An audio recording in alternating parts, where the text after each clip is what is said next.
The Mitch McConnell-John Thune machine and Lisa Murkowski are not merely failing to pass the Save America Act. Their actions have produced a structured obstruction campaign in which each part of the Senate establishment performs a different role. Lisa Murkowski is the open opposition. She publicly attacked the bill, delivered a Senate floor speech against it, and voted with Democrats against beginning consideration of it. She was the only Republican to vote no on the March 17th motion to proceed. Murkowski is not politically independent of the Senate establishment. Mitch McConnell's national political apparatus helped protect her from the Republican voters who wanted her removed. The National Republican Senatorial Committee supported Murkowski against the Trump-endorsed and Alaska Republican Party-endorsed Kelly Tshibaka, while McConnell-aligned outside spending attacked Tshibaka and helped preserve Murkowski's seat. Billionaire establishment donor Ken Griffin also put $1.5 million into Alaskans for LISA, the super PAC created to keep Murkowski in office. That investment now matters. The establishment spent heavily to preserve a Republican senator who could provide the decisive Republican opposition to Trump's election legislation. Murkowski gave Democrats bipartisan cover and allowed the Senate machine to claim the bill faced broader resistance than simple Democratic obstruction. McConnell's role was control of the bottleneck. As chairman of the Senate Rules Committee, he controlled the committee with jurisdiction over federal election legislation. The earlier SAVE legislation was allowed to sit for months rather than being immediately marked up and forced through the committee.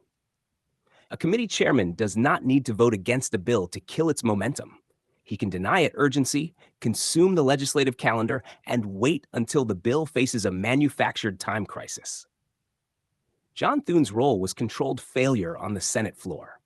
After months of pressure from President Trump and House conservatives, Thune finally brought the Save America Act forward.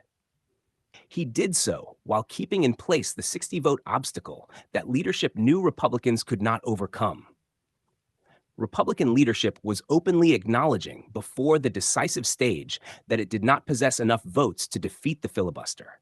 Thune then filled the amendment tree, giving leadership control over which amendments could receive votes.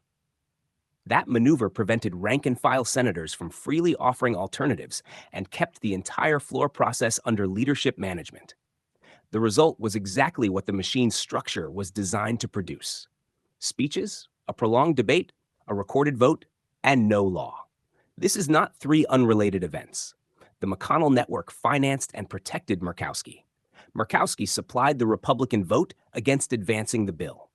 McConnell controlled the committee bottleneck. Thune controlled the floor schedule, the amendment process, and the decision to leave the bill trapped behind the filibuster. The Senate establishment wants credit for supporting election integrity without accepting the political cost of passing the legislation. It can tell Republican voters that Democrats blocked the bill while concealing the fact that Republican leaders controlled when it moved, how it moved, and whether every available procedural weapon was used. The House has continued tying the Save America Act to major legislation because rank-and-file conservatives understand that ordinary Senate procedure is being used to bury it.